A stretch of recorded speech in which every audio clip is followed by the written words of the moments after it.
अस्सलाम वालेकुम। ऑनलाइन वालों को आवाज आ रही है मेरी? वालेकुम सलाम जी सर, बहुत आ रही है। चलो ठीक। अच्छा भाई, तो हमने लास्ट क्लास में एंटियन क्रिएट करना देखा था।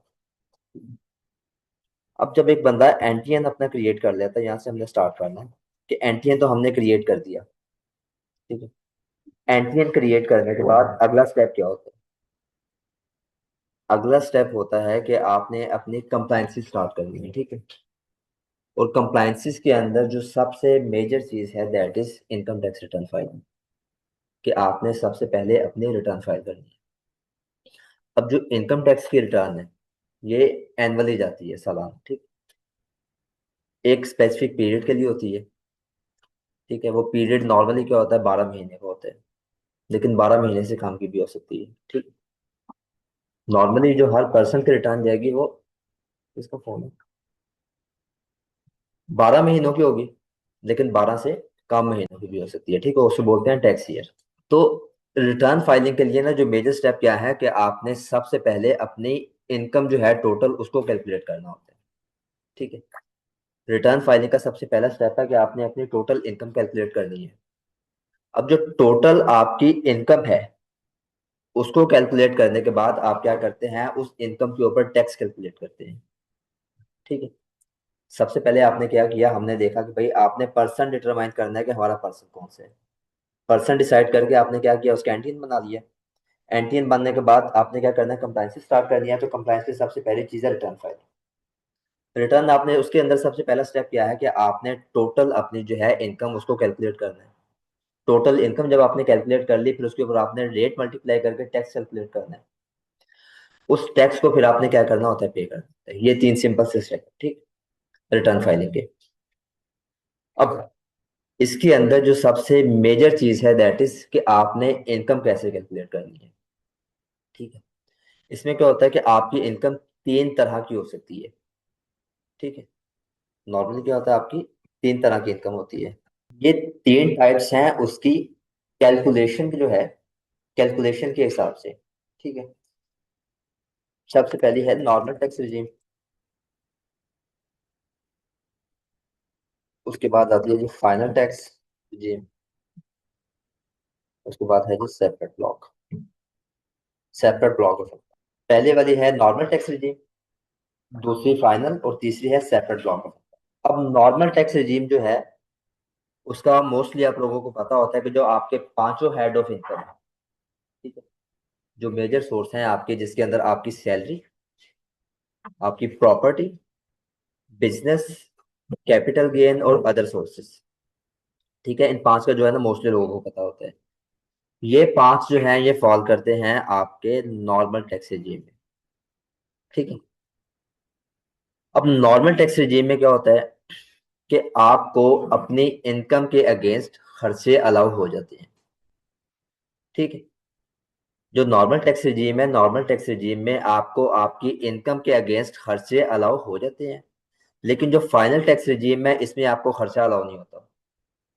खर्चे से मुराद क्या है कि भाई मैंने अगर कहीं से कोई 10 लाख रुपए प्रॉफिट कमाया है, ठीक है, या मेरा एक मकान है, उस मकान को मैंने किराए पे दिया हुआ है, वहां से जो है ना मुझे मंथली 60,000 किराया आता है। तो उस 60,000 किराए को अर्न करने के अंदर जो मेरा खर्चा होता है, मैं कह लेता हूँ भाई 5,000 जो है ना मेरा मंथली खर्चा होता है। क्योंकि मैंने किराएदार के पीछे चक्कर शक्कर लगाने हैं, जो भी करने हैं मेरा। ठीक है। किसी भी तरह का मेरा खर्चा है, वो 5,000 खर्चा होता है। तो जब मैं अपने रिटर्न के अंदर वो 60,000 अपनी इनकम शो करवाऊंगा, तो मैं क्या करूंगा, उस 60,000 में से 5,000 जो खर्चा है वो माइनस कर दूंगा। ठीक है। इसको बोलते हैं नॉर्मल टैक्स रिजीम। कि नॉर्मल टैक्स रिजीम में आपको आपके इनकम के अगेंस्ट खर्चे अलाउ हो जाते हैं। ठीक है। लेकिन जो फाइनल वाली है, फाइनल वाली में क्या होता है कि जो आपका टैक्स कट गया, उसको आप एडजस्ट नहीं कर सकते या आप उसमें से खर्चा माइनस नहीं कर सकते। इसकी एग्जांपल क्या है कि बैंक से जो आपको प्रॉफिट मिलते हैं, बैंक के अंदर जो सेविंग अकाउंट होता है आपका, उसके ऊपर पता है ना सूद क्रेडिट होता है, आपके अकाउंट के अंदर इंटरेस्ट क्रेडिट होता है। कभी बैंक वाले ने पूछा है कि भाई इसके ऊपर जो तुम्हारा खर्चा है वो हमें बता दो माइनस करके फिर उसके ऊपर टैक्स काटें? वो नहीं पूछते आपसे। ठीक है। रीजन क्या है कि जो बैंक के अंदर आपका बैलेंस पड़ा हुआ है उसके ऊपर जो इंटरेस्ट क्रेडिट होता है वो क्या है, आपका फाइनल ब्लॉक है। तो उसके ऊपर वो सीधा सीधा टैक्स काट के बाकी पैसे आपको दे देते हैं। कोई खर्चा अलाउ नहीं होता। ठीक है। अब ये जो नॉर्मल टैक्स रिजीम है और फाइनल टैक्स है, फाइनल टैक्स रिजीम, ठीक है, इन दोनों के ऊपर जो रेट लगेगा वो आपने कहाँ से चेक करना है? रेट रेट जो है इनकम टैक्स का, ये आपने कहाँ से देखना है? कहाँ से देखना है वो तो मुझे भी पता, ऑर्डिनेंस से देखना है, मैंने कल बताया था, वो पूछ रहा हूँ कहाँ से देखना है। कौन से वाला शेड्यूल? फर्स्ट शेड्यूल से देखना है, ठीक है। अब जो है नॉर्मल टैक्स और फाइनल टैक्स वाले, ठीक है, नॉर्मल के ऊपर नॉर्मली आपका लगता है division one part one first schedule, उसका टेबल वन और टेबल टू, ना समझ आए तो खैर है, ठीक है। लेकिन जो सेपरेट ब्लॉक वाले होते हैं ना, डिफरेंशिएट करने के लिए बता रहा हूँ सिर्फ, जो सेपरेट ब्लॉक वाले होते हैं उनके अंदर आपकी 7 इनकम आती है, उसके ऊपर हर एक इनकम का अलहदा से टैक्स रेट उन्होंने खुद बता दिए, ठीक है। जिस तरह आपका प्रॉफिट ऑन डेटा है, जिस तरह को बैंक के अंदर पैसे पड़े हैं आपके, उसके ऊपर जो आप इंटरेस्ट ले रहे हैं, अगर वो सालाना 50 लाख से ज्यादा है तो उसके ऊपर जो है वो एक सेपरेट रेट लगता है, ठीक है। आप अंडरस्टैंडिंग के लिए समझ लें कि वो क्या है, सेपरेट ब्लॉक है। अब अगर ये ना समझ आए तो परेशान नहीं होना कि ये बड़ी मुश्किल चीज है, ये आगे जाकर डिटेल में देखेंगे, सिर्फ फर्क समझा रहा हूँ मोटा सा, ठीक है। इसी तरह अगर कोई बंदा कोई कमीशन अर्न करता है, ठीक है, तो उस कमीशन के ऊपर सीधा सीधा उसका 12% टैक्स लग जाता है, 12% टैक्स कट जाता है। वो क्या है, उसका सेपरेट ब्लॉक है, ठीक हो गया। क्यों? क्योंकि उसके अंदर आप क्या करते हैं, सीधी इनकम उठाई, उसके ऊपर एक अलग से रेट मल्टीप्लाई करके आपने टैक्स कैलकुलेट कर दिया, उसमें आप क्लबिंग नहीं करते, ठीक है। अच्छा, अब जो नॉर्मल टैक्स रिजीम है, नॉर्मल टैक्स रिजीम में मैंने आपको बताया कि आपके 5 हेड ऑफ इनकम आते हैं, ठीक है। उसके अंदर सबसे पहला क्या है, सैलरी, दूसरा है प्रॉपर्टी, तीसरा है जी बिजनेस, चौथा कैपिटल गेन और पांचवा है इनकम फ्रॉम अदर सोर्सेज। अब दोबारा से मैं एक स्टेप पीछे जाता हूँ कि रिटर्न फाइलिंग के लिए सबसे मेन चीज क्या है कि आपने इनकम कैलकुलेट करनी है, ठीक है, उस पर टैक्स कंप्यूट करना है और आपने टैक्स लाइबिलिटी पे करनी है। लेकिन जब आप आईआरएस पे जाके यही काम करते हैं, ठीक है, तो उसमें क्या होता है, आपसे वो पर्सन तो नहीं पूछता, क्योंकि पर्सन आप पहले रजिस्टर करवा चुके हैं। लेकिन वो आपसे ये जरूर पूछता है कि भाई आप रेजिडेंट हो कि नॉन रेजिडेंट हो, ठीक है। तो पहले आपने ये भी डिसाइड करना है कि जिस बंदे की मैं रिटर्न फाइल करने जा रहा हूँ वो रेजिडेंट है भी या नहीं। अब एक चीज है रेजिडेंस और एक है सिटीजनशिप, ठीक है। जिस तरह हम सारे यहाँ पे बैठे हैं, सबका पाकिस्तानी शनाख्ती कार्ड है ना, सारे के सारे क्या है, रेजिडेंट ए सिटीजन है। लेकिन एक बंदा सिटीजन होते हुए भी हो सकता है कि वो रेजिडेंट हो और हो सकता है कि वो नॉन रेजिडेंट हो, ठीक है। रेजिडेंसी का एक अलहदा क्राइटेरिया है, उसका आपकी पाकिस्तानी शहरियत से कोई लेना देना नहीं है, ठीक है। आपने अलहदा से डिसाइड करना है और हर साल डिसाइड करना है कि ये बंदा रेजिडेंट है कि नॉन रेजिडेंट है, ठीक है। उसके बाद जब आपने ये डिसाइड कर लेना, आपने सेलेक्ट कर लेना कि रेजिडेंट है नॉन रेजिडेंट है, फिर आपने साल भी सिलेक्ट करना होता है कि आप किस साल के रिटर्न फाइल करने जा रहे हैं।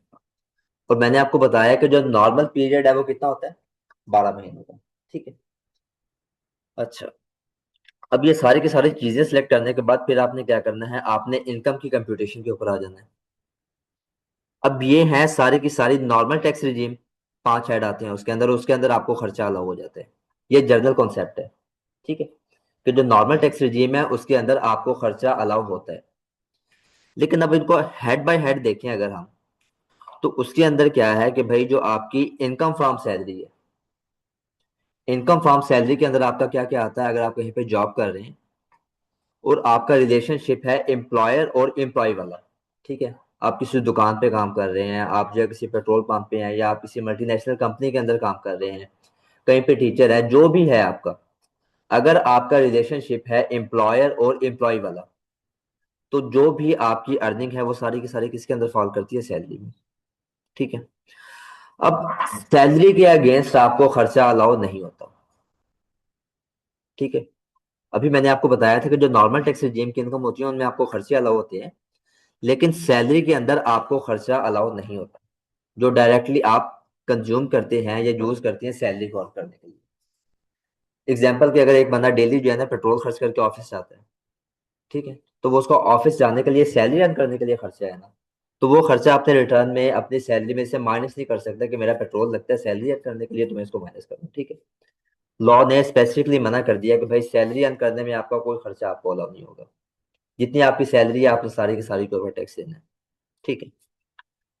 अच्छा, अब ये मैंने आगे आपके सामने लिख भी दिया है कि जो सेक्शन 12 सब सेक्शन 4 है, सैलरी का मैंने आपको बताया था कि सेक्शन डील करता है सेक्शन 12, ठीक है। अब उस सेक्शन 12 का आगे जो सब सेक्शन 4 है, ये जो ब्रैकेट में लिखा हुआ है सब सेक्शन 4, इसमें उन्होंने बता दिया कि भाई सैलरी के अगेंस्ट आपको कोई भी खर्चा अलाउ नहीं होगा, ठीक है। अब यहाँ पे ये बात गौर करनी है कि मैंने यहाँ पे अलाउ एबल डिडक्शन लिखा हुआ है, ठीक है। एक चीज होती है डिडक्टेबल अलाउंस, ठीक है, और एक है डिडक्शन सिंपल, ठीक है। डिडक्टेबल अलाउंस और डिडक्शन, ये अपने पास नोट कर लें, इसको बाद में जाकर डिफरेंशिएट करेंगे होता क्या है इनके अंदर फर्क। लेकिन अभी जो हम यहाँ पे बात कर रहे हैं ये है सिर्फ और सिर्फ डिडक्शंस की, ठीक है। कि जो डिडक्शन है, जो डायरेक्टली एट्रीब्यूटेबल खर्चे होते हैं आपके बिजनेस के, वो अलाउ नहीं होंगे आपको, ठीक है।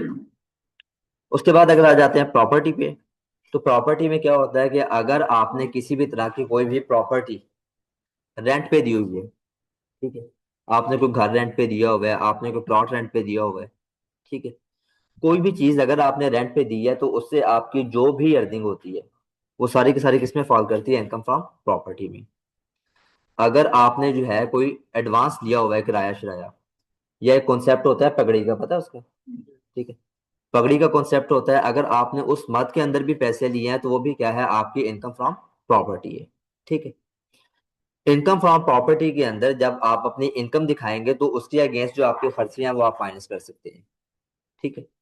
कि इतनी मेरी इनकम है, उस इनकम को अर्न करने के लिए मेरे इतने खर्चे हुए हैं, आपको माइनस करके उसको नेट में शो करवाएंगे, ठीक है। अच्छा, उसके बाद है इनकम फ्रॉम बिजनेस। अब ये इनकम फ्रॉम बिजनेस जो है ये हर एक बंदे की इनकम रिटर्न के अंदर शो नहीं होता। ये सिर्फ और सिर्फ उस पर्सन के रिटर्न में शो होगा जिसका कोई कारोबार है। इंडिविजुअल्स के रिटर्न के अंदर अगर मैं बताऊं कि जो इंडिविजुअल है, इंडिविजुअल के रिटर्न के अंदर अब ये शो नहीं होता।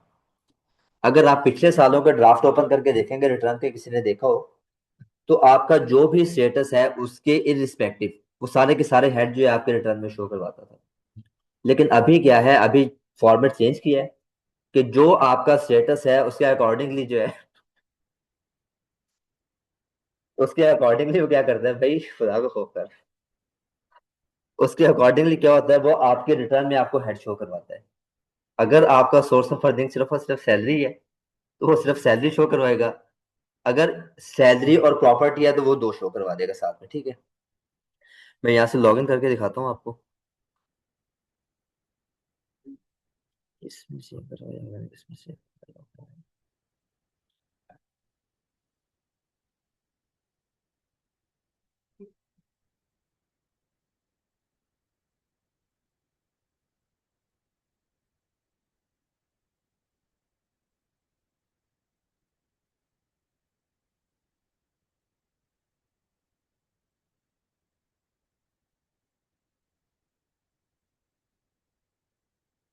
अच्छा भैया देखें इधर, हमने एनटीएन बना लिया था ना।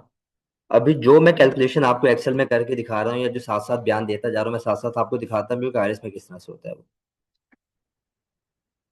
आयरस में आके ये आपके सामने शो हो रहा है, ठीक है।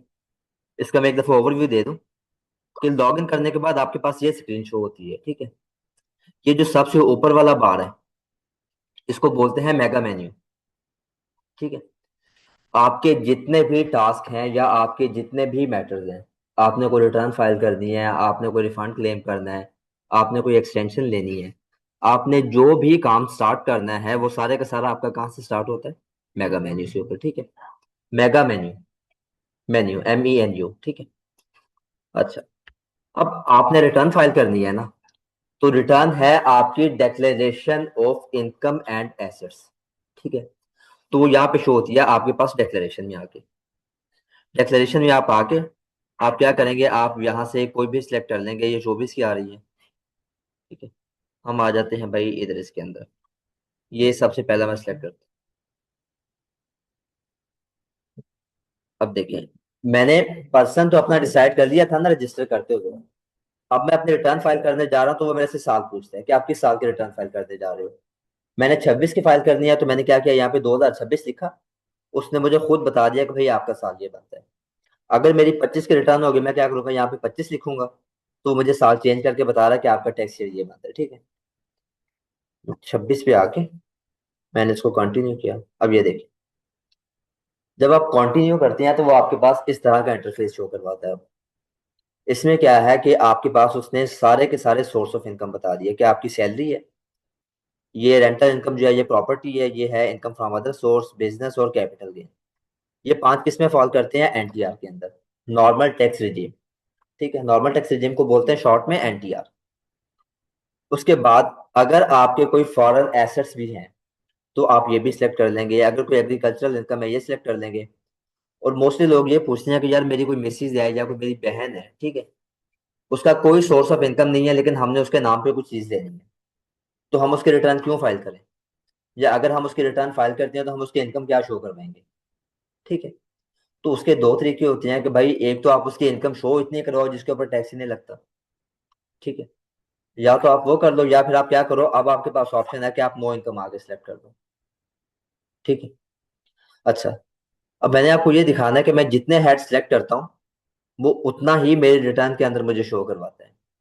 सबसे पहले मैंने अपना सोर्स सेलेक्ट कर दिया, उसके बाद वो मेरे से आगे पूछ रहा है कि भाई are you a tax resident of Pakistan as per section ये दिस। ठीक है, अब वो पूछ रहा है कि भाई इन सेक्शन के अकॉर्डिंगली आप रेजिडेंट हो कि नहीं हो। तो मैं अभी कहता हूँ कि भाई हाँ ठीक है मैं रेजिडेंट हूँ। ये सारा इग्नोर करके आगे आप आ जाएंगे स्टार्ट रिटर्न फाइल।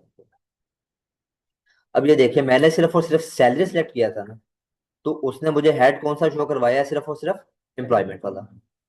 ठीक है, मैं कहता हूँ कि भाई मेरा सिर्फ और सिर्फ सैलरी नहीं है, मेरा इसके अलावा इनकम फ्रॉम प्रॉपर्टी भी है। मैंने ऐड किया तो मेरी रिटर्न के अंदर ये देखें प्रॉपर्टी भी आ गया। अब मैं कहता हूँ कि इसके अलावा मेरा जो है इनकम फ्रॉम बिजनेस भी है, तो उसने इनकम फ्रॉम बिजनेस भी शो करवा देना यहाँ पे। ये बिजनेस आ गया, ठीक है जी।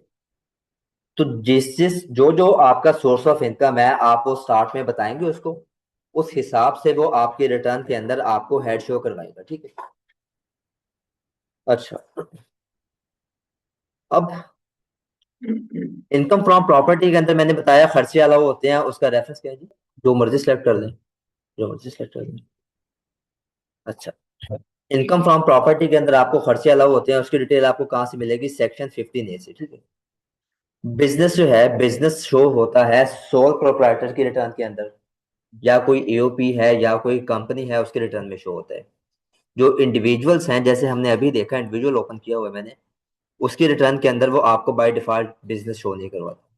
ठीक है, ना जो है इंडिविजुअल या सोल प्रोप्राइटर, जो इंडिविजुअल होता है उसका बिजनेस से कोई लेना देना होता है। अगर कोई सिंगल बंदा अपने नाम पे कोई कारोबार शुरू कर लेता है तो वो इंडिविजुअल नहीं रहता, वो लीगली स्पीकिंग तो वो सोल प्रोप्राइटर बन जाता है। ठीक है। अच्छा, उसके बाद है जी जो इनकम फ्रॉम बिजनेस है, इसके में आपको खर्चे अलाउ होते हैं सेक्शन 20 से 31, सेक्शन 35 सब सेक्शन 4 और सेक्शन 71, ये खर्चे हैं कुछ जो अलाउ हो जाते हैं इससे। ठीक है, उसके बाद है income from capital gain. Capital gain में क्या होता है कि आपके पास कोई भी प्रॉपर्टी है, कोई ज्वेलरी है, कोई गोल्ड है, कोई भी प्रीशियस आइटम है, गाड़ी है, उसको सेल के ऊपर, ठीक है, आपको जो भी गेन होता है या जो भी मुनाफा आप कमाते हैं, कि आपने 10 लाख की गाड़ी ली, उसको आपने 12 लाख की 14 लाख की बेच दिया। अब ये जो आपने गाड़ी के बेचने के ऊपर 2-4 लाख का प्रॉफिट अर्न किया है, वो क्या बनता है, आपका कैपिटल गेन बनता है। आपके पास कुछ सोना पड़ा हुआ था, ज्वेलरी थी, आपने क्या किया, आपने जब उसको सेल किया तो उसकी सेल के ऊपर जो आपको मुनाफा मिलता है वो किसके अंदर फॉल करता है, आपका कैपिटल गेन के अंदर फॉल करता है। तो नुकसान शो करवा दे, नुकसान शो करवा दे। ठीक है, इंडिविजुअल्स के केस में जो है ना वो इतना सिग्निफिकेंट नहीं होता, मैटर नहीं करता।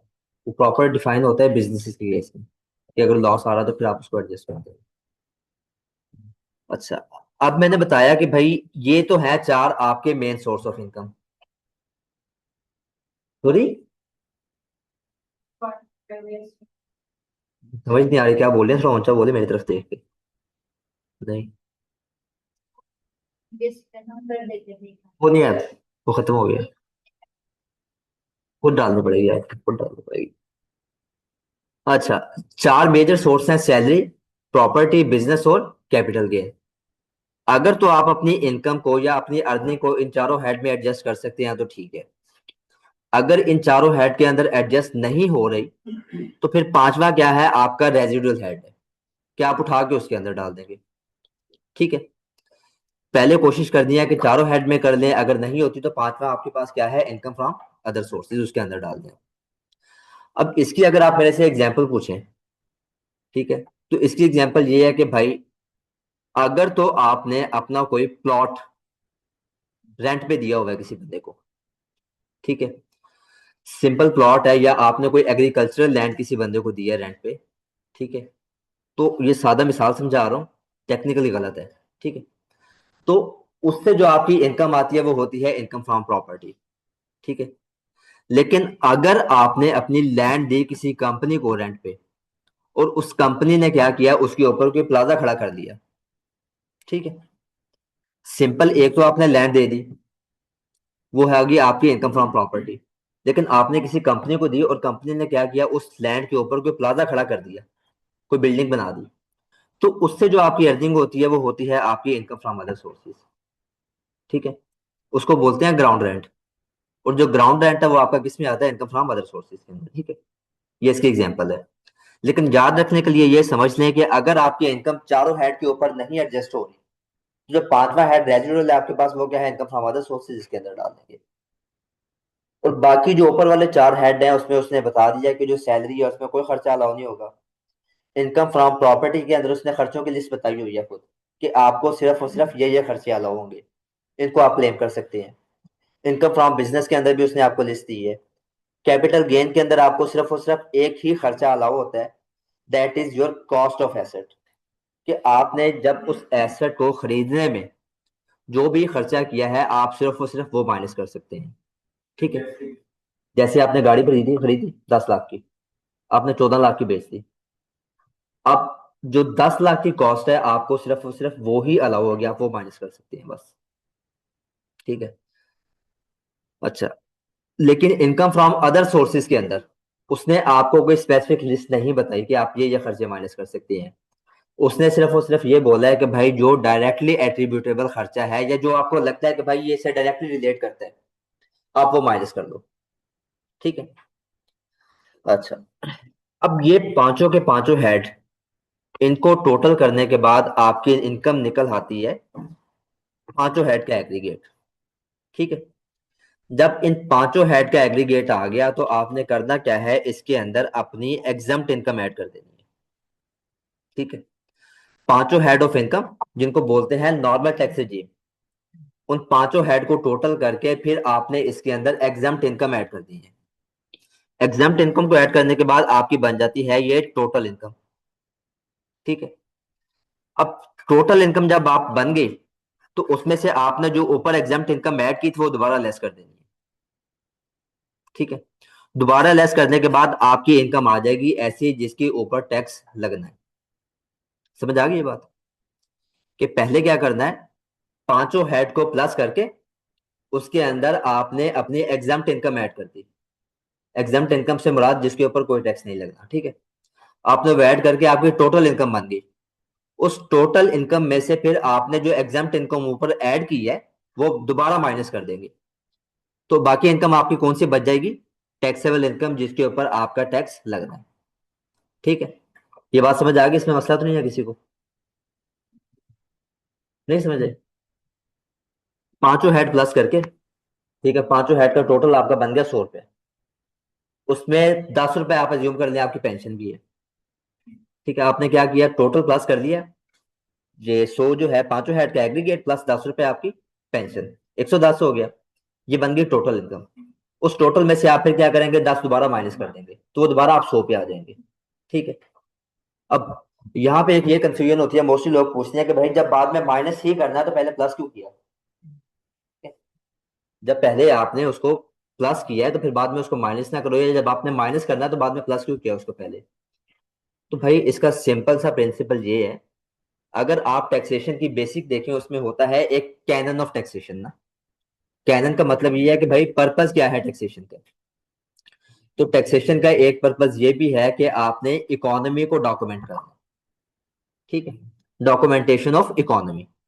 उससे मुराद ये है कि भाई आपका जो भी सोर्स ऑफ इनकम है, आप उसको रजिस्टर लाजमी करवाएं। बेशक वो उसके ऊपर टैक्स लगता है नहीं लगता जो भी है, आप उसको रजिस्टर लाजमी करवाएं।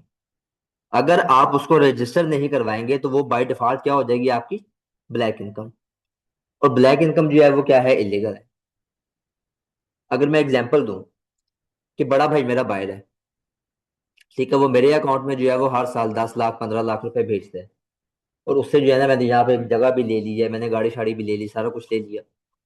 अब अगर मैं, वो एग्जाम्प्ट इनकम है, मेरे रिटर्न में क्या है, वो एग्जाम्प्ट है, उसके ऊपर कोई टैक्स नहीं है। ठीक है, अगर मैं उसको अपने रिटर्न में शो ही नहीं करवाता कि भाई इसके ऊपर तो टैक्स है ही नहीं, तो मैं इसको क्यों शो करवाऊं। तो उन पैसों को मैं इस्तेमाल करके गाड़ी ले रहा हूँ ना, मैं जगह भी ले रहा हूँ। तो जब कल को मेरे से एफबीआर पूछता है कि भाई ये आपने गाड़ी ली है, ये आपने घर दिया, ये पैसे आपके पास कहाँ से आए, तो मैं अगर उसको बताता हूँ कि ये मेरे भाई ने बाहर से भेजे हैं, तो वो मानेगा मेरी बात। वो तो देखता है आपके डॉक्यूमेंट को कि भाई इसके अंदर अगर आपने शो करवाया तो फिर बात करो मेरे से। अगर आपने इसके अंदर शो नहीं करवाया तो मैं, मेरा कंसर्न नहीं है कि वो कहाँ से आपके पास पैसे आए। वो आपकी ब्लैक इनकम है, उसके ऊपर वो आपको क्या करेंगे, अकाउंटेबल हेल्प करेंगे। ठीक है, तो ये पर्पस है इसको। तो हमारी क्या होगी, कौन सी इनकम वाली? हमारी, जैसे लेट्स सपोज हमें कोई भेज रहा एग्जाम्प्ट जो है वो कुछ भी हो सकता है, इनकम भी हो सकती है, आपकी इनकम ही होगी तो एग्जाम्प्ट होगी ना। है, मतलब बाहर ओवरसीज को कैसे भेज रहा है, किसी की भाई कैसे भी कौन हो, वो किस पर कहाँ पे फॉल करेगा। वो जहाँ पे फॉल करेगा आगे जाके देखेंगे। अभी मैंने जहाँ पे फॉल करवा दिया, समझे, वहीं पे फॉल कर रहा है। ठीक। अच्छा भाई, तो ये पांचों हेड प्लस कर लिए, plus exempt income, total income आ गई, उसमें से आपने एग्जाम्प्ट इनकम क्या कर दी, दोबारा माइनस कर दी। ठीक है। अच्छा, जब एक चीज मैं बता दूं कि आईआरएस के ऊपर जो है वो आपकी कैलकुलेशन होती है ऑटोमेटिकली। ठीक है, ऑटोमेटिकली होती है। अगर आपको नहीं भी ना समझ आ रही जो मैं बता रहा हूँ, प्लस करना माइनस करना, तो खैर है। लेकिन अगर प्रीवियस जो फॉर्मेट था उसके अंदर जो है ना, कुछ जगहों पे क्या था कि वो ऑटोमेटिकली एडजस्ट हो जाता था। लेकिन अभी वाला जो फॉर्मेट है, इसके अंदर अगर आपको अंडरस्टैंडिंग नहीं है इन चीजों की जो मैं बता रहा हूँ, ठीक है, तो आपकी वेल्थ स्टेटमेंट जो है वो आपसे रिकंसाइल नहीं होगी। उसमें ब्लंडर मारेंगे, बैठ के रट्टे मारते फिरेंगे, वो फिर जो है ना कॉन्सेप्टली क्लियर नहीं होगा। ठीक है, अगर आपने चीजों को जो है वो कॉन्सेप्चुअली क्लियर करना है, तो ये जो कैलकुलेशन मैं बता रहा हूँ ना, इसको अच्छे से याद कर लेना फिर। ठीक है। अच्छा जी, अब ये पांचों हेड ऐड करके, एग्जाम्प्ट इनकम ऐड करके टोटल इनकम, उसमें से एग्जाम्प्ट माइनस कर लिया, आगे बाकी हमारी टैक्सेबल इनकम। अब उस टैक्सेबल इनकम में से आप चार खर्चे और माइनस कर सकते हैं। ठीक है, ये चार खर्चे, इनको बोलते हैं डिडक्टेबल अलाउंसेस। सही है। ऊपर जो आप यहाँ पे खर्चे माइनस कर रहे थे, हर एक हेड में, हर एक रेलिवेंट हेड में से जो आप खर्चा वहां पे माइनस करते थे, उसको बोलते हैं डिडक्शन। लेकिन ये जो चार खर्चे आप यहाँ पे टोटल इनकम करके उसमें से माइनस करते हैं, इनको बोलते हैं डिडक्टेबल अलाउंसेस। ये सिर्फ और सिर्फ चार है। ठीक है, ये चार कौन कौन से हैं, ज़कात, worker welfare fund, worker profit participation fund और आपके एजुकेशनल एक्सपेंसेस। ये चार खर्चे आप माइनस कर सकते हैं। ठीक है, ऊपर जो आपने डिडक्शन माइनस की है, उस डिडक्शन का इम्पैक्ट क्या होता है कि आपकी जो रेलिवेंट हेड की इनकम है, सिर्फ और सिर्फ वो कम होती है। ठीक है, कि आपका बिजनेस से रिलेटेड को खर्चा है, उसको जब आप लेस करेंगे तो आपकी सिर्फ और सिर्फ इनकम फ्रॉम बिजनेस कम होगी। आपका प्रॉपर्टी से रिलेटेड खर्चा है, उसको आप इम्पैक्ट लेके आएंगे तो आपकी सिर्फ और सिर्फ इनकम फ्रॉम प्रॉपर्टी कम होगी। ठीक है, लेकिन जो डिडक्टेबल अलाउंस है, जब आप ये माइनस करती हैं तो आपकी टोटल इनकम कम होती है। सही है, ये फर्क है दोनों के अंदर। देखेंगे आगे जाके, आगे जाके देखेंगे। ठीक है। अच्छा, ये जब आप डिडक्टेबल अलाउंसेस माइनस कर लेती हैं तो आपकी आ जाती है taxable income after deducting deductible allowances. ठीक है, उसके अंदर से फिर आपने सेपरेट ब्लॉक ऑफ इनकम वो भी माइनस कर देना है। ठीक है, सेपरेट ब्लॉक का मैंने बता दिया कि जिसके ऊपर रेट अलग से डिफाइन है। ठीक है, आपने वो भी माइनस कर देनी है। वो माइनस करने के बाद फिर आपके पास प्योरली इनकम आ जाती है नॉर्मल टैक्स रिजीम में। सही है? कंफ्यूज हो गए? समझ आ गया कि नहीं, फिर दोबारा बताऊं? ठीक है, आपने क्या करना है, पांचों हेड टोटल करके उसके अंदर एग्जाम्प्ट इनकम ऐड कर दी, टोटल इनकम बन गई। एग्जाम्प्ट इनकम दोबारा माइनस कर दी। ठीक। उसके बाद फिर आपने डिडक्टेबल अलाउंसेस माइनस कर दिए। माइनस करने के बाद फिर क्या आ गई, आपकी टैक्सेबल इनकम आ गई। अब इस टैक्सेबल इनकम के अंदर आपकी separate block of income add होती है। सेपरेट ब्लॉक जो है ना, वो कोई अलग से चीज नहीं है। ठीक है। सेपरेट ब्लॉक ऑफ इनकम क्या है, बाय डिफॉल्ट तो वो आपकी नॉर्मल टैक्स जो है या नॉर्मल इनकम है वही होती है। ठीक है। जिस तरह एक बंदा जो है अगर वो सैलरी ले रहा है, तो सैलरी मैंने आपको बताया ना भाई कि वो आपकी इनकम फ्रॉम प्रॉपर्टी जो है पांचों हेड के अंदर फॉल करती है नॉर्मल टैक्स जी में। लेकिन अगर वही बंदा सारी जिंदगी सैलरी लेने के बाद जब रिटायर होता है, तो उसको रिटायरमेंट पे टोटल पैसे मिलते हैं ना। अब वो कटे तो उसकी सैलरी से ही होती है ना। तो लॉजिक ये कहती है कि भाई वो उसकी सैलरी का पार्ट बनना चाहिए। लेकिन क्योंकि उसके ऊपर जब इतने टोटल पैसे आपको इकट्ठे मिलेंगे, इसके ऊपर टैक्स रेट लगाएंगे, तो टैक्स बहुत ज्यादा हो जाएगा। तो वो उस बर्डन को लेस करने के लिए उन्होंने आपको ऑप्शन दे दिया कि भाई जो रिटायरमेंट पे आपको पैसे इकट्ठे मिलते हैं ना, उसके ऊपर आप एक अलहदा रेट लगा लें। ठीक है। आप नॉर्मल रेट ना लगाएं, आप उसके ऊपर एक अलहदा से रेट अप्लाई करके टैक्स कैलकुलेट कर लें। अब क्योंकि ऊपर उसके ऊपर उन्होंने अलहदा से रेट बता दिया, तो इसलिए उसको हम बोलते हैं कि भाई ये मेरी सेपरेट ब्लॉक है। ठीक है, ये मेरा अलहदा ब्लॉक है। उसको भी आप क्या करेंगे, आप यहां से माइनस कर देंगे, क्योंकि उसके ऊपर हमने एक अलग रेट लगाना है। अगर आप उसको यहाँ पे ऐड ही रहने देंगे तो आपकी इनकम बहुत ज्यादा हो जाएगी और आपका रेट बहुत ज्यादा हो जाएगा। क्योंकि पता है ना, स्लैब्स हैं। इस बात का पता है सबको कि जो अभी आपकी टैक्स रेट लगता है वो आपकी स्लैब के हिसाब से होता है। कि अगर आपकी इनकम जो है वो 6 लाख तक है, मैं जैसे दिखा भी देता हूँ।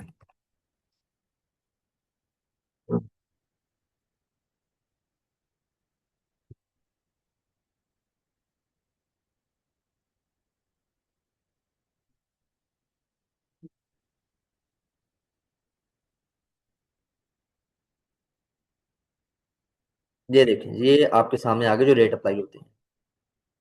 ठीक है। इसमें क्या है कि अगर आपकी इनकम 6 लाख तक है तो उसके ऊपर कोई टैक्स नहीं है।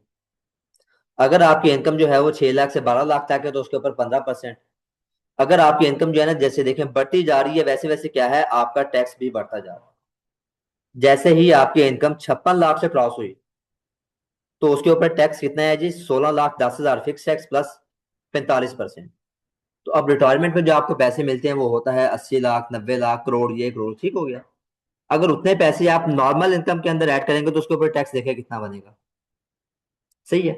तो उस चीज को बचाने के लिए उन्होंने बोल दिया कि भाई इसके ऊपर आप एक अलहदा से रेट लगा दो। ठीक है। इसलिए हम क्या करते हैं, उसको यहां से माइनस कर देते हैं कि इसके ऊपर हमने अलहदा रेट लगाना। ठीक है। अब ये बात क्लियर हुई कुछ के नहीं? मसला है किसी को अभी तक यहाँ पे? जी जी। परफॉर्मेंस की रेगुलरिटी या पैटर्न की बात करेंगे किसी भी पर्सन की ना, वो तो उसको लाइफ में वन टाइम मिलेगी और द रिटर्न उसकी ईयरली बेसिस पे फालता तो है। जिस साल में मिलेंगे उस साल माइनस कर देंगे आप। ठीक है, आपने कौन सा साल माइनस करना है उसको। ठीक है। देखिए सैलरी वाले बंदे के लिए हम बात कर और भी हैं, मैंने बताया टोटल 7 हैं, वो सेपरेट ब्लॉक में बात करेंगे। हाँ। अच्छा जी। अब ये सेपरेट ब्लॉक भी माइनस करने के बाद आपके पास प्योरली वो इनकम आ गई जो आपकी नॉर्मल टैक्स रेजिम में फॉल करती है। उसके ऊपर आप क्या करेंगे, आप इन स्लैब रेट के हिसाब से टैक्स अप्लाई करके आप उसकी लाइबिलिटी कैलकुलेट कर देंगे। ठीक है जी। आपने अब उसकी लाइबिलिटी कैलकुलेट, हाँ जी, नहीं नहीं नहीं, ये सिर्फ मैं एग्जांपल दे रहा हूँ। ठीक है, ये पूरे का पूरा फर्स्ट शेड्यूल जो है उसके अंदर देखते जाइए, ये सारे के सारे रेट हैं। हर बंदे के लिए, हर एक सोर्स ऑफ इनकम के लिए टाइम के हिसाब से डिफरेंट रेट है। ठीक। अच्छा, आपने रेट लगा दिया।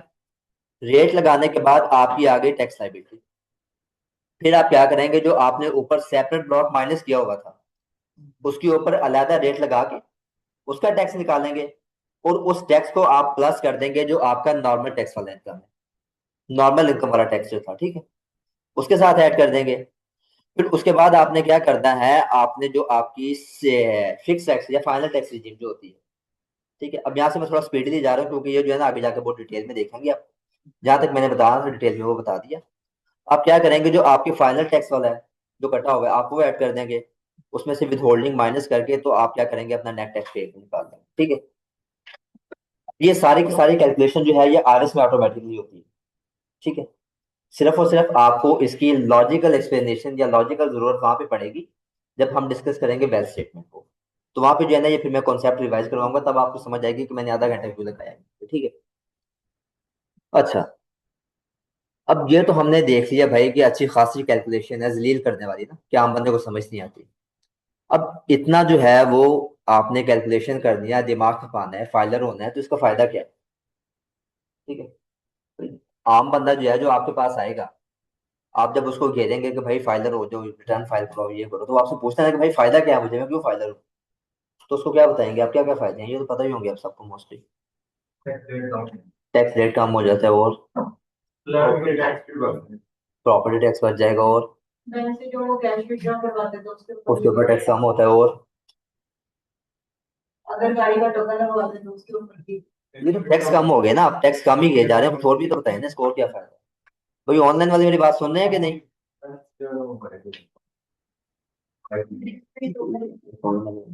जी सर, सुन रहे हैं। अच्छा भाई, कोई बताएगा मुझे कि फाइलर होने का क्या क्या फायदे होते हैं?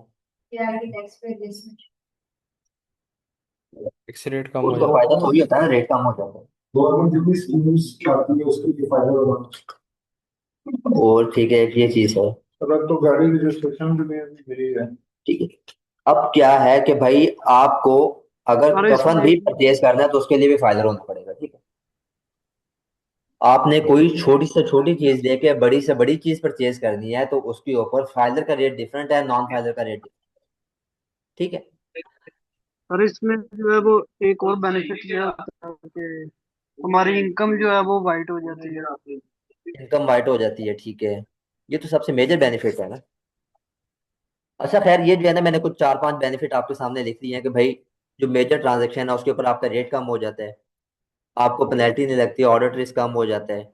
ठीक है, और फिर एक जो चीज है कि जो हुकूमत अपने ठेके वगैरह निकालती है, जो हुकूमत ने काम करवाने होते हैं, उनमें क्या होता है, मोस्टली रिक्वायरमेंट होती है हुकूमत की कि भाई जो भी बंदा अप्लाई कर रहा है वो फाइलर होना चाहिए। ठीक है, आपने जो है अगर किसी भी सरकारी जो है उसके लिए अप्लाई करना है तो वो रिक्वायर करते हैं कि भाई बंदा क्या होना चाहिए, फाइलर होना चाहिए, एक्टिव होना चाहिए। ठीक है, उसके बाद अगर आपने बैंक से कोई कर्जा लेना है, आपने इंस्टॉलमेंट पे कोई चीज लेनी है, तो उसके लिए बैंक भी क्या है, आपसे आपके रिटर्न मांगते हैं, उसके लिए आपको फाइलर होना पड़ता है। ठीक है, तो ये क्या है, इसके मेजर मेजर बेनिफिट्स है। ठीक है जी, यहाँ तक किसी का कोई क्वेश्चन है तो पूछ ले मेरे से। अपने अकाउंट में डिफरेंट ट्रांजैक्शंस कर रहे होते हैं। पता, अच्छा मेरी एक बात सुन ले, मैं यहाँ पे वही बता दूं। ठीक है, पहली दो क्लासेस थी ओपन। ठीक है, उसके अंदर जो है ना कोई भी बंदा आके बैठ सकता था, तो वो जस्ट जो है ना उनको बताने के लिए कि भाई ठीक है हमें ये भी आता है, मैं जो है ना जो भी क्वेश्चन होता है उसको आंसर कर देता है। ठीक है, लेकिन अभी सारे पेड वाले ही है ना, 4 महीने साथ रहना है मेरे। ठीक है, तो भाई तसल्ली से ठंडा करके खाना है। ठीक है, जो मैं प्लान करके आता हूँ वो बताऊंगा सारा, उसके रिलेटेड जो भी क्वेश्चन होगा ना आप मेरे से पूछें, ऑन स्पॉट पूछें, ग्रुप में पूछें, जो भी है। ठीक है, लेकिन अगर किसी का एडवांस क्वेश्चन है तो मैं उसको यहाँ पे आंसर नहीं करूंगा। अगर किसी का है कोई मसला है तो वो क्लास के बाद रुक जाए तब पूछ ले, या मेरे से इन पर्सन व्हाट्सएप में पूछ ले। ठीक हो गया, ग्रुप में मैसेज नहीं करना एडवांस क्वेश्चन। उसकी वजह ये है कि यहाँ पे बहुत सारे स्टूडेंट्स भी बैठे हैं, उनको बिल्कुल जो है ना एबीसी भी नहीं पता। अगर कोई आप एडवांस क्वेश्चन पूछेंगे मैं उसको आंसर करता हूँ तो वो 2 घंटे बैठ के यही सोच देंगे ये हमने कब पढ़ लिया। ठीक है, तो दिमाग जो है इनका घूमना शुरू हो जाता है, तो उस चीज को अवॉइड करने के लिए भाई जो मैं पढ़ाऊंगा सिर्फ और सिर्फ ग्रुप में उसके रिलेटेड डिस्कशन होगी, उसके रिलेटेड मैं क्लास में क्वेश्चन आंसर करूँ। किसी का एडवांस क्वेश्चन है, कोई मसला फंसा हुआ है, क्लास के बाद रुक जाए मेरे से इन पर्सन पूछे, मैं वैसे रिप्लाई नहीं करूंगा। पहले बता रहा हूँ, किसी ने माइंड करना है तो कर दे। ठीक है, अच्छा भाई, अब ये जो क्वेश्चन है ना आप ये बाद में पूछ लेना, बैंक स्टेटमेंट के अंदर जो ट्रांजेक्शन आ रही होती है उसका क्या करते हैं। ठीक है, अच्छा, अब ये जो है फिर मैंने आपके लिए थोड़ा सा जो है ना पर्सन उनको डिटेल में लिख दिया है। ठीक है, कि पर्सन के अंदर कौन कौन फॉल करता है, कि जो इंडिविजुअल है, इंडिविजुअल के अंदर तो आपका नेचुरल पर्सन ही फॉल करता है, जैसे आप और मैं। ठीक है, अब कंपनी जो है, कंपनी के अंदर एक बड़ी डिटेल्ड डिस्कशन है। एक तो कंपनी होगी सिंपल जो पाकिस्तान के अंदर बनी हुई है वो कंपनी, दूसरी ये है कि अगर कोई फॉरेन कंपनी, ठीक है, वो पाकिस्तान के अंदर आके अपनी कोई ब्रांच खोलती है, तो वो भी किसके अंदर फॉल करती है? पर्सन की डेफिनेशन के अंदर फॉल करती है, ठीक है। या फिर कोई और फॉरेन कंपनी पाकिस्तान के अंदर आके अपनी ब्रांच ओपन नहीं करती, बल्कि अपनी एक सब्सिडरी अलहदा यहाँ पे रजिस्टर करवा लेती है, ठीक है। फॉरेन कंपनी आई यहाँ पे, वो बजाय इसके कि अपने नाम से आती, उसने यहाँ पे आके एक अलहदा कंपनी बना दी अपनी, ठीक है। वो क्या है? वो भी कंपनी की डेफिनेशन के अंदर फॉल करती है। उसके बाद कुछ स्पेशलाइज्ड एंटिटीज होती हैं, जैसे मुदारबास हैं, कोऑपरेटिव सोसाइटीज हैं, ठीक है, फाइनेंस सोसाइटीज हैं, अदर एनजीओ ट्रस्ट, ये सारी की सारी किसके अंदर फॉल करती हैं? पर्सन के अंदर फॉल करती हैं।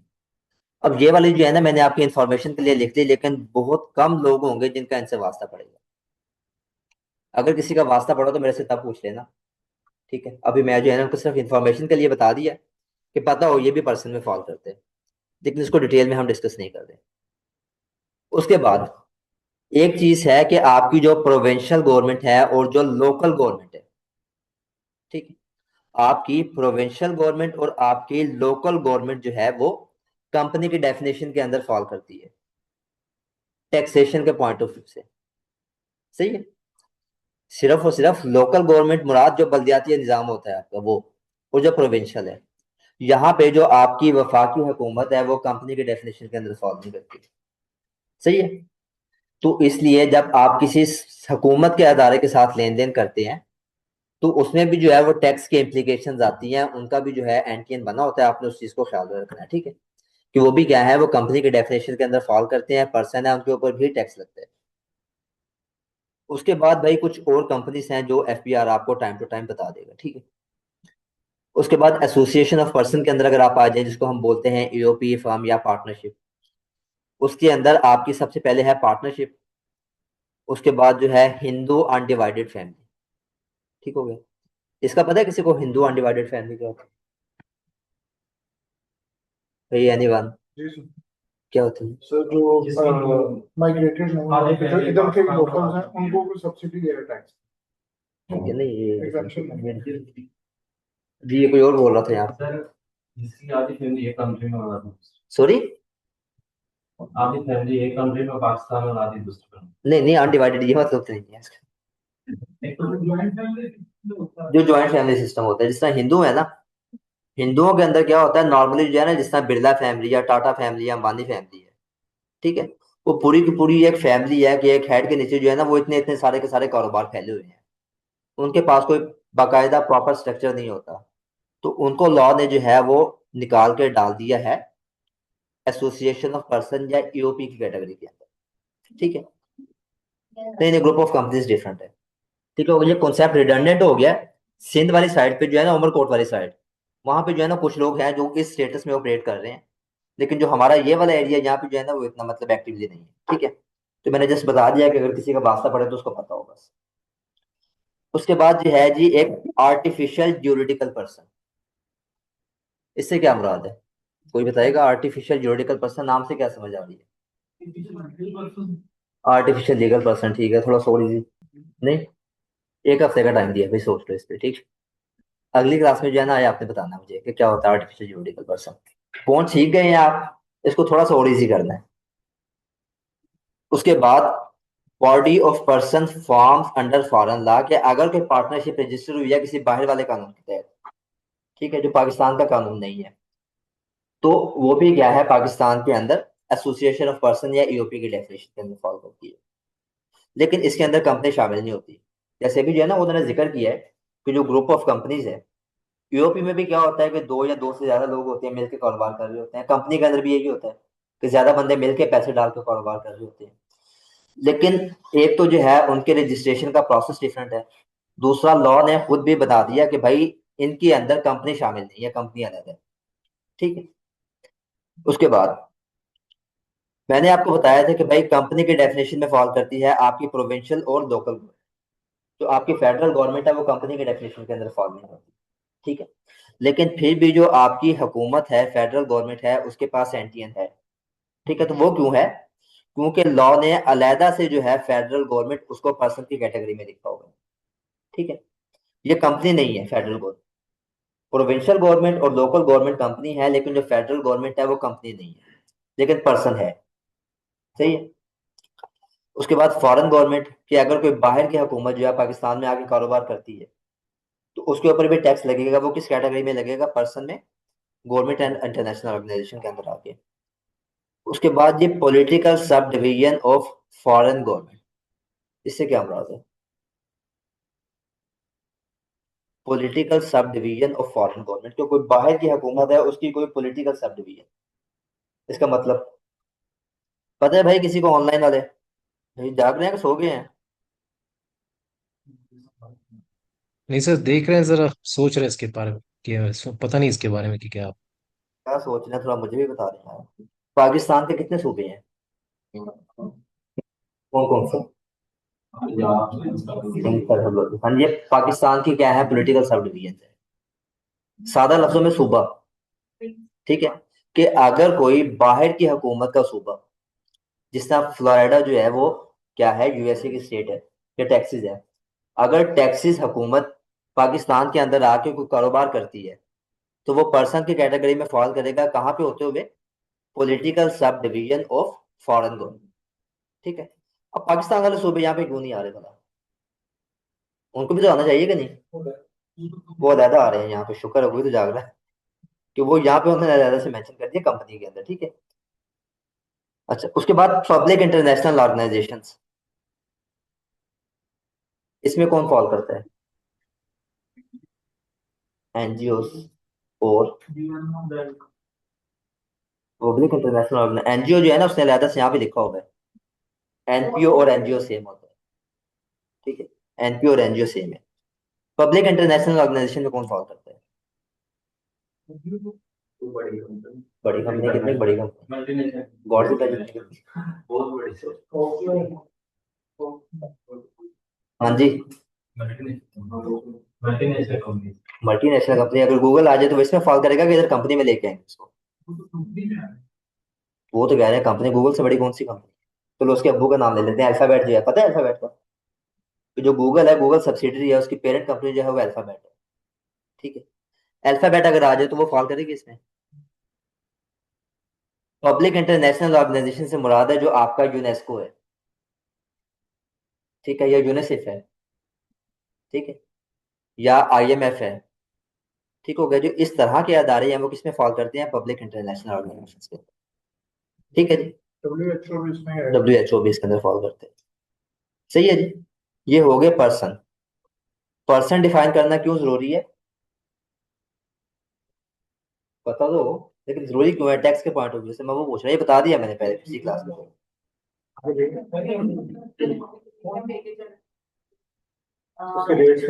उसके रेट्स डिफरेंट हो जाते हैं। ठीक हो गया। अगर आपने गलत पर्सन बना दिया तो उसके क्या हो जाते हैं? रेट डिफरेंट हो जाते हैं। ठीक है।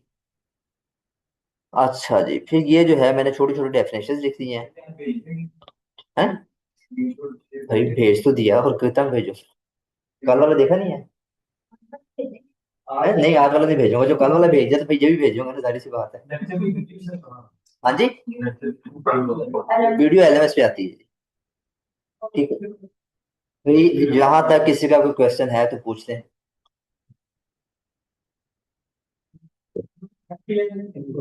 एफटीएन सरकारी अदारों का होता है फ्री टैक्स नंबर। उसका प्रोसेस डिफरेंट है, वो यहाँ से नहीं बनता, वो मैनुअली बनता है। सरकारी अदारे जितने भी हैं, कोई भी अदारा होता है। जैसे अभी आपको पता है रिसेंटली एफबीआर ने एक नोटिस इशू किया है, जो आपकी है गिलगित बल्तिस्तान की हुकूमत, ठीक है, या फाटा और पाटा वाले, ठीक है, उनको हुकूमत ने बोल दिया कि भाई एग्जाम्पशन खत्म हो गई है, आप टैक्स कैलकुलेट करो। अब क्योंकि वो सरकारी अदारे को लिख रहे हैं ना, तो उनको भी तो एनटीएन तो लगा के देना है ना। तो जो उनको एनटीएन मिल रहा है वो एफटीएन है, उसको एफटीएन इशू हो रहा है। जी भाई, सोना नहीं है, पूछना है, कुछ शेड दिखानी करनी है। मेरे साथ इस तरह बैठ रहेंगे तो ना मुझे मजा आएगा, कुछ भी नहीं होगा, फायदे ही नहीं है। अब कौन सा कोई स्कूल के बच्चे हो गए, पता नहीं है कुछ भी। मैं इतना याद करके आया था, मैंने बता दिया, मैं क्या बताऊँ आगे? भाई आप मुझे अकेले में मिला, मैं करके दिखाऊंगा। ठीक ठीक है। किसी का कोई सर क्वेश्चन हम तो नहीं है सिर्फ यहाँ आपकी बात ही सुन रहे हैं। पे? तो मैं वही पूछ रहा हूँ ना कि अगर मेरी बातों में से कोई क्वेश्चन है तो भाई वो पूछ लें। कुछ ना समझ आई हो, कुछ डिस्कस करना हो इनमें से, या जो पिछली 2 क्लासेस हुई हैं उनमें से। जी खलील साहब। नहीं सर, अभी तक तो तकरीबन क्लियर ही है। जी, गलती से हाथ खड़ा होगा तो मुझे लगता है। अच्छा जी खान साहब। सर ओए, मेरा जी क्वेश्चन जी जी। कल के से रिलेटेड है, जो आपने कहा था कि एसेट्स और आपके एक्सपेंसेस भी उस पे टैक्स लाइबिलिटी उस पे भी आ जाती है, ऐसा कुछ हाँ आपने फरमाया था। जी जी। तो वो अगर फॉर एग्जांपल हम किसी क्लाइंट को, जनरली तो क्लाइंट के माइंड में ये होता बना के हम देते हैं कि इनकम के अगेंस्ट आपको टैक्स कटता है, तो इस जी वजह से वो जो है मोटिवेट होता है कि वो अपनी फाइलिंग करता है। लेकिन अगर एसेट्स और एक्सपेंसेस के अगेंस्ट भी टैक्सेस कटेंगे तो कौन फिर अपने आप को फाइलिंग करवाना चाहेगा, क्योंकि इस तरह से उसको वो लगेगा कि मेरी फाइनल लाइबिलिटी आपको, बढ़। वो हाँ जो एक्सपेंसेस है ना आपके, जी उसमें जो है आपकी मर्जी चलती नहीं है। आपने बैंक से कभी पैसे निकलवाए एटीएम के थ्रू? जी जी जी बिल्कुल। 50,000 से ज्यादा? जी निकाले। कभी एटीएम में पैसे निकलवाते हुए ऑप्शन आया हो कि भाई टैक्स कटवाना है कि नहीं? पूछा है आपसे एटीएम ने? जी कब पूछा है? नहीं सॉरी, आपने कहा कि बैंक से एटीएम से आप वो मैंने कहा आपने एटीएम से पैसे निकलवाए हैं 50,000 से ज्यादा, तो एटीएम मशीन में ऑप्शन आता है अकाउंट के नहीं नहीं साथ नहीं कि नहीं भाई नहीं टैक्स नहीं, कटवाना है कि नहीं? नहीं ना आता। No no no no no no. ठीक है। बिल्कुल। अच्छा चलिए, मैं इसके एक और एग्जांपल देता हूँ कि भाई आपने कभी प्रॉपर्टी परचेज की हो, जी ठीक है, तो वहां पे जाके जब आप रजिस्ट्रार के सामने बैठते हैं तो वो पूछता है भाई टैक्स देना है कि नहीं देना, पूछता है आपसे कि नहीं? सर पूछता तो नहीं है, क्योंकि टैक्स तो आप पे लाइबिलिटी होते देना ही देना है। देना ही देना है आपने, ठीक है। एक जी मैंने आपको जी एग्जांपल दी रेवेन्यू नेचर की, कि आपका खर्चा है, आपने बैंक से पैसे निकलवाए। जी उसके ऊपर वो पूछते नहीं है आपसे कि टैक्स देना है नहीं देना, वो ले लेते हैं आपसे। जी जी। इसी तरह जब आप प्रॉपर्टी परचेज करते हैं, वो आपकी कैपिटल ट्रांजैक्शन है, तो वो आपसे ऑप्शन नहीं पूछता, वो निकाल के आपको सीपीआर दे देते हैं कि भाई जमा करवा के हो जाके। ठीक। ठीक है। ओके। वो है आपकी कैपिटल। तो जब आपने क्लाइंट को घेरना है ना, ये तो मैं आपको इसलिए बता रहा हूँ कि आप कंसल्टेंट बनने वाले हैं, लेकिन जब जी आपने जी। क्लाइंट को घेरना है तो क्लाइंट को सीधा सीधा बताना होता है कि भाई ये चीजें लेके आओ। उसको बैठ के आप सही। ये समझाना शुरू हो जाएंगे, वो भाग जाएगा। अच्छा सही। ठीक है। उसको आपने ये नहीं बताना ठीक कि भाई तेरे खर्चों पे भी टैक्स लगेगा, तेरी प्रॉपर्टी पे भी, इस पे भी, इस पे भी, वो नहीं बताते उनको। ठीक। ठीक है जी। Okay thank you sir. जी खलील साहब। अस्सलाम वालेकुम सर। वालेकुम अस्सलाम। अच्छा sir, I am really sorry, एक तो मैं क्लास में ना आज 10-15 मिनट लेट हो गया, ड्राइव कर रहा था, किसी इंटरनेशनल कोई मीटिंग मसला में नहीं, था। मैंने कौन सा अटेंडेंस दूसरा लगाई है देखो, आपकी? स्टार्ट से ना मैं एक दो चीजें आपसे पूछना चाह रहा हूँ। जी जी पूछे। अच्छा सर, एक तो आपने जब वो एसेट्स हम डिफाइन कर रहे थे सारे अपने फाइलर होने के लिए, तो उसमें कुछ के ऊपर आपने कहा एग्जाम्पशन है। एसेट्स के ऊपर? मतलब कि जो भी हमने अपना वहां पे शो करना है ना डाटा, कि हमारे पास ये जी जी रिसोर्सेज हैं इनकम के, जी जी। उनमें इनकम कुछ के के ऊपर। ऊपर हमने वो एग्जाम्पशन है, उनको हमने नेगेटिव करना है बाद में ना। जी अच्छा, बिल्कुल ऐसे ही है। वो जो जो भी हमारे वो एसेट्स हैं या जो भी सोर्सेज हैं, इन केस अगर उस टाइम पे हम उनको ऐड नहीं कर पाते, शो हाँ नहीं कर जी पाते जब हम फाइलर हो रहे हैं, तो क्या हमारे पास जी कुछ जी। ऐसा ऑप्शन भी होता है कि वो फर्ज करें साल 2 साल बाद हम फील करें कि नहीं यार मेरे वो स्टेटमेंट मैनेज नहीं हो रही है, मैंने इस तरीके से मेरा टैक्स मैनेज नहीं हो रहा, तो जो मेरे पास ये जो सोर्सेज मेरे पड़े हैं तो दोबारा ऐड कर दूं। सर वो कदर करते हैं आपकी फीलिंग की, आपको अलाउ कर देते हैं। सर समझ नहीं, ये दोबारा बोलिएगा। मैंने कहा आपकी फीलिंग की कदर करते हुए आपको अलाउ कर देते हैं कि आप कर दें ऊपर नीचे। मीन्स के हमारे पास रिवाइज एक कर ऑप्शन सकते हैं है आप भाई। बेटा, आप रिवाइज कर सकते हैं, हाँ। Okay sir, okay. और सर कल की क्लास में मैंने आपसे वो पूछा था कि जैसे ये वकील हजरात होते हैं, मोस्टली ये जो भी टैक्स कंसल्टेंट होते हैं, वो हमसे हमारा डाटा लेके हमारा वो पोर्टल पे बना दिया डाटा ना, उसके बाद हाँ होता जी है ये कि इनके पास आईडी और वो इनके पास सेव होती है। तो सर आपने कहा था जी। कल की क्लास में मैं बताऊंगा उसका सर क्या है तरीकेकार, अगर हमने इसको रिकवर करना है उसी तरफ फास्ट। जा रहा हूँ, उसी तरफ जा रहा हूँ। मैं जो है ना पहले ये कंफर्म करना चाह रहा था कि इसमें मसला तो नहीं है किसी को, क्योंकि अब जी तो ठीक सारे है बोल रहे हैं कि किसी को मसला नहीं है, लेकिन फिर ग्रुप में जो है ना कल बैठे पूछ रहे होंगे ये। ठीक है। सर, बेहतर होगा सर, वहाँ बेहतर पे होगा। बताऊंगा कि भाई जब मैंने पूछा था तब जो है ना किसी ने हाँ नहीं की। नहीं, इससे रिलेटेड, इसी से रिलेटेड है ना स्पेसिफिक। अच्छा मैं करके दिखाता हूँ प्रैक्टिकल, ठहर जाओ। अच्छा भाई एक चीज जो है, चलो मैं एडिशनल की तरफ जाता हूँ आगे। ठीक है। उसमें क्या था जी, कि मैंने आपको पोर्टल दिखाया था ना। अच्छा भाई बस एक मिनट। ठीक है, मैं आपको यहाँ पे आईआरएस का पोर्टल दिखा रहा था। कल हमने यहाँ पे एनटीएन बनाना देखा था, ठीक है, कि एनटीएन कैसे क्रिएट करते हैं। और साथ में मैंने एक बात की थी कि बाज दफा क्या होता है, जो पुराने लोग हैं जिनके ऑलरेडी रिटर्न्स फाइल हो रही है, तो उनके कंसल्टेंट्स जो है वो उनको पासवर्ड वगैरह नहीं शेयर करते।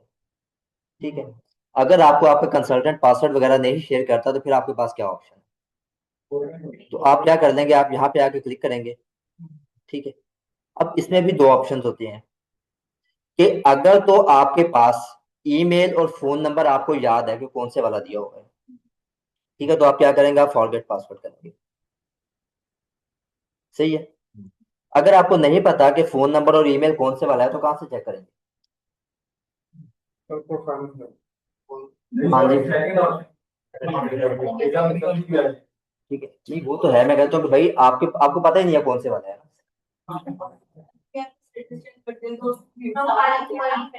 जब प्रोफाइल इंक्वायरी करेंगे आपने वहां से चेक करना होता है कौन सी ईमेल है और कौन सा फोन नंबर है। ठीक है, अगर तो वो आपके पास है तो आप क्या करेंगे, आप जाएंगे फॉरगेट पासवर्ड के अंदर, आप यहाँ पे अपना CNIC देंगे, ईमेल फोन नंबर सारे के सारे जो हमने कल प्रोसेस किया था वो करेंगे, आपका पासवर्ड जो है वो रीसेट हो जाएगा। लेकिन आपने चेक किया जो ईमेल वहां पे दी है वो तो आपके पास है, लेकिन फोन नंबर कंसल्टेंट ने अपना दिया हुआ था। ठीक है, अब क्या करना है, आपने अपना नंबर डालना है, तो फिर आप क्या करेंगे, आप जाएंगे अकाउंट रिकवरी।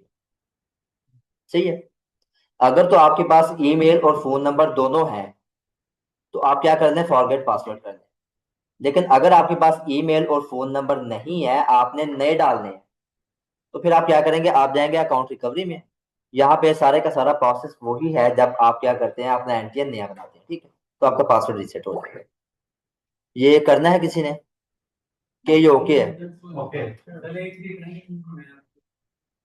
रिटर्न जमा कर दिए? नहीं नहीं भाई, रिटर्न नहीं पे जमा कर। अब बच्चे को कह रहे हो मैं उसको जो है ना डायरेक्टली वो पिज्जा सीधा खिला दूं, 2 महीने के बच्चे को। सिंपल जीमेल अगर रिसेट कर ले लेकिन इससे होता ईमेल जिस, हाँ जो भी यहाँ से हो जाएगी। ठीक है, तो जब बड़े हो जाएंगे फिर खाएंगे। नहीं बड़े हो जाएंगे, मैं 2 मिनट में खिला दूंगा, फिर बैठे मुंह देख के। नहीं, जब बड़े होंगे मैं बता दूंगा भाई।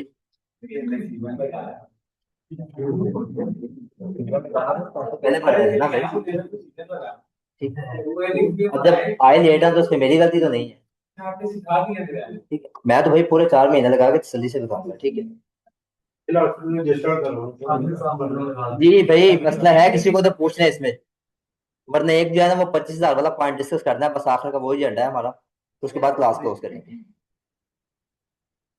और पहले ये कह रहे होते हैं कि आपका जो ईमेल है, जी जैसे कि आपने ये कहा कि हम यहाँ पे मोबाइल और अपना ईमेल दोनों कर सकते हैं, मोबाइल की तो वो ऑप्शन दे रहा था, दिखा रहा था। अगर आपके पास आपका ईमेल आईडी नहीं है, हाँ जी, ठीक है, आपको याद ही नहीं आ रहा आपने कौन सा है, तो फिर उसको हम किस तरह करें? तो रिकवर कर दें आप इधर आके। फिर वही रिपीट करेंगे हम लोग। अकाउंट रिकवरी के अंदर आप नई ईमेल लगा लें, नया फोन नंबर लगा लें, वो चल जाए। ठीक है, पहले क्या था कि अगर आपकी ईमेल आपके पास नहीं है, फोन नंबर नहीं है, तो आपको RTO जाना पड़ता था, टैक्स ऑफिस के फिजिकली चक्कर लगाने पड़ते थे। लेकिन अगर अभी जो है आप अकाउंट रिकवर कर लेंगे तो वो सारे का सारा यहाँ से हो जाता है, रिकवर कर लेंगे तो जो टाइम का बना होगा वो गैप का वो खत्म हो जाएगा। जी भाई, जैन भाई। सर वो ना सर वो जो आज आपने स्टेप पढ़ाए हैं उसको जरा एक दफा आसान करके एक्सप्लेन कर दें, उसके ना समझ नहीं आई थोड़ी। आपके पास LMS है? क्या चीज? LMS की एक्सेस मिल गई है ना आपको? वहां पे आएगा, वहां से देख ले, अगर ना हो तो मैं अगली क्लास में दोबारा रिवाइज करवाऊंगा, फिर पूछ लीजिएगा। अभी जो है ना दस ठीक है पंद्रह सर, मिनट थैंक रह गया, मैं वो 25,000 वाला पॉइंट डिस्कस करना चाह रहा हूँ। ठीक। ठीक है, अच्छा भाई, अभी जो है ना मार्केट के अंदर एक चीज चल रही है कि जिस बंदे ने भी रिटर्न फाइल कर दिया वो 25,000 पे करे या 1,000 पे करे। ठीक है, लेट फाइल किया है, लेकिन बहुत सारे लोगों को नहीं पता है, इसलिए मैं जो है ना उसको क्लियर करना चाह रहा हूँ कि किसी के हत्थे न चढ़ जाए। अच्छा, उसमें ये होता है कि भाई आप जब अपने रिटर्न फाइल करती हैं ना 30 जून के बाद, जो सारे यहाँ पे बैठे हैं इंडिविजुअल्स हैं, उनकी last date of filing return होती है 30 सितंबर। ठीक है, कि जो इंडिविजुअल हैं उन्होंने 30 सितंबर से पहले पहले अपने रिटर्न फाइल कर दिए। लेकिन अगर आप पिछले सालों के रिटर्न 2025 की, ठीक है, सिर्फ और सिर्फ 2025 के रिटर्न अगर आपने 30 सितंबर के बाद सबमिट की थी, ठीक है, और आज की डेट में खड़े होके आप कोई प्रॉपर्टी परचेज करना चाहते हैं या कोई भी बड़ी ट्रांजेक्शन करना चाहते हैं जिसके ऊपर लेट फाइलर या नॉन फाइलर होने की वजह से आपका रेट ज्यादा है, ठीक है, कोई भी प्रॉपर्टी या कोई भी ऐसी ट्रांजैक्शन करने वाले हैं जिसके ऊपर लेट फाइलर होने की वजह से या किसी ने रिटर्न सबमिट ही नहीं की, तो वो नॉन फाइलर है, उसकी वजह से रेट अगर ज्यादा हो, ठीक है, और उसको आज की डेट में ही चाहिए कि भाई वो अभी जो है ना 2 घंटे बाद एक्टिव हो जाए, तो फिर उसके लिए क्या होता है कि आप उसकी 2025 की रिटर्न फाइल करें और उसके साथ आपने 1,000 रुपए का चालान पे करना था पहले, ठीक है। 1,000 रुपए का चालान पे करते और वो आज की डेट में जो है ना 2-4 घंटे बाद वो बंदा एक्टिव हो जाता था, ठीक है, तो उसके ऊपर रेट वही वाला आ जाता है। लेकिन अभी क्या है, कुछ जो है ना वो 2 बंदे थे, उनकी वीडियोस थी, उसकी वजह से बहुत सारी कंफ्यूजन क्रिएट हुई है कि उसने बोल दिया कि भाई 30 जून से पहले पहले जो है एक तो अपने बैंक अकाउंट से पैसे निकाल लो, ठीक है, दूसरा ये है कि 30 जून से पहले पहले रिटर्न सबमिट कर दो वरना 25,000 देना पड़ेगा आपको, सही है। अब ये बिल्कुल जो है बोंगी है, गलत खबर है, कोई सदाकत नहीं है इस बात के अंदर, ठीक है। आज की डेट में अगर आपने किसी बंदे को फाइलर करना है, ये बात पल्ले बांध लें कि जो आपने फाइलर करना है ना, उसमें बेशक उस बंदे की पिछली 100 साल की रिटर्नें रहती है, उसका कोई लिंक नहीं है। जो बंदा फाइलर होगा या जो बंदा एक्टिव होगा वो होगा सिर्फ और सिर्फ उसका जो इमीडिएट प्रीसीडिंग ईयर है ना, जो पिछला साल अभी गुजरा है, उसकी बेस पे होगा। आप 26 में खड़े हैं, अगर आपने आज की डेट में किसी बंदे को फाइलर करना है तो आप उसकी 25 की रिटर्न सबमिट करेंगे, ठीक है, उसको एक्टिव करने के लिए। और क्योंकि अभी 2026 की रिटर्नें भी सबमिट होना शुरू हो गई हैं, ठीक है, तो आपने किसी बंदे को फाइलर करना है तो सिंपल उसकी 2026 की रिटर्न फाइल करें, वो बंदा एक्टिव हो जाएगा। कोई किसी को 1,000, 5,000, 10,000, 25,000 देने की जरूरत नहीं है, ठीक है। पहले जब तक हमारी रिटर्न स्टार्ट होना नहीं हुई थी, सबमिट होना, पिछले हफ्ते तक, तो उसमें क्या था कि भाई आपको अगर रिटर्न सबमिट करनी है 25 की और उसकी बेस पे आपको उसी दिन एक्टिव होना है, तो फिर आपको 25,000 पे करना था, ठीक है, मैं बताता हूँ, ठीक है, 25,000 पे करना था।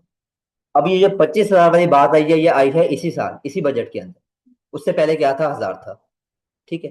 तो उससे ये भी कंफ्यूजन क्रिएट हुई कि भाई जो पिछले साल वाले बंदे थे ना, जिन्होंने 30 जून से पहले अपने रिटर्न सबमिट करवा के अपने कंसल्टेंट को पैसे दिए हुए थे, कंसल्टेंट्स ने क्या किया भाई, उनके 30 जून से पहले अपने पल्ले से 1,000 पे कर दिया, एक्टिव करवा दिया, बाद में उनसे 25,000 लिए हैं, वो सारे के सारे अपनी जेब में रखे हैं, सही है, ये किया हुआ है, ठीक।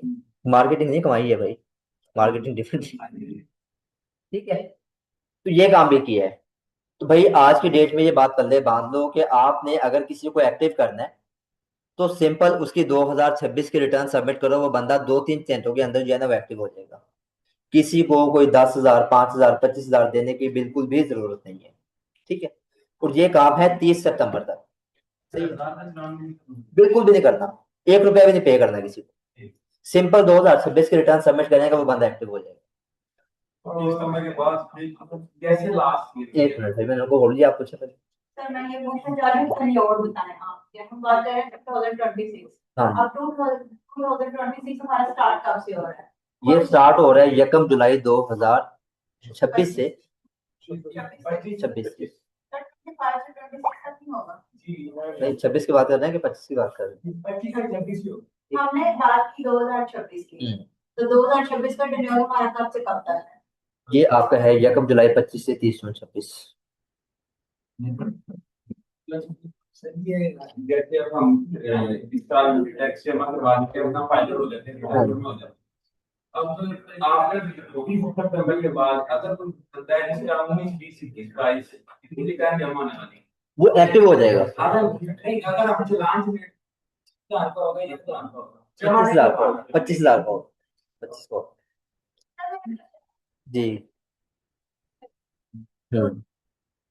इसको फाइल करनी है। हाँ जी, और अगर किसी की 25 की टर्न होने वाली है और स्टेटस इनएक्टिव है तो भी 26 के अगर एक्टिव हो जाएगा, 26 की करते एक्टिव हो जाएगा बस। 25 की भी करेंगे ना आप, वो स्किप करने नहीं देगा आपको, 25 की भी करेंगे, 26 की करेंगे, वो एक्टिव हो जाएगा। चलो आप पे करें। जी जी जी जी कुछ उसमें शो हो रहा था ना कि आपने पे किया हुआ है टैक्स। अब उसमें इस तरह आता है कि अगर लास्ट ईयर में बात की है तो सही कस्टमर ऑन पर भी पे कर रहे थे, हम लोग अपनी रिटर्न फाइल कर रहे थे, तो हमारा एटीएम में नाम कब आ रहा है, वो नहीं हो गया है। अभी जो है 2-3 घंटों के अंदर अंदर आ जाता है, अब ऐसा नहीं होता कि अप्रैल में वो एक पिछले साल तक क्या था कि आपकी जो है 31 अक्टूबर को रात के 12 बजे लिस्ट अपडेट होती थी, उसके बाद आपका नाम आता था। ठीक है, अक्टूबर को। लेकिन अब वो खत्म हो गया, आप रिटर्न सबमिट करें, वो जो है ना अभी सबमिट करेंगे ना 7:40 हो रहा है, वो 9 बजे तक एटीएल में हो जाएगा। ठीक है, वो कंसेप्ट खत्म हो गया आपका, अब वो खत्म हो गया। जी जैन भाई। सर कल मैंने अपना ना एनटीएन बनाया, आपने सिखाया था ना, तो वो मैंने कल खुद बनाया है। तो ठीक है। अब उसको फाइल मतलब कि वो टैक्स मतलब कि रिटर्न फाइल करूंगा अपनी खुद। तो जी जी, वो मैं इस साल अब खुद वो एक्टिव हो सकता हूँ। हो सकते हैं बिल्कुल।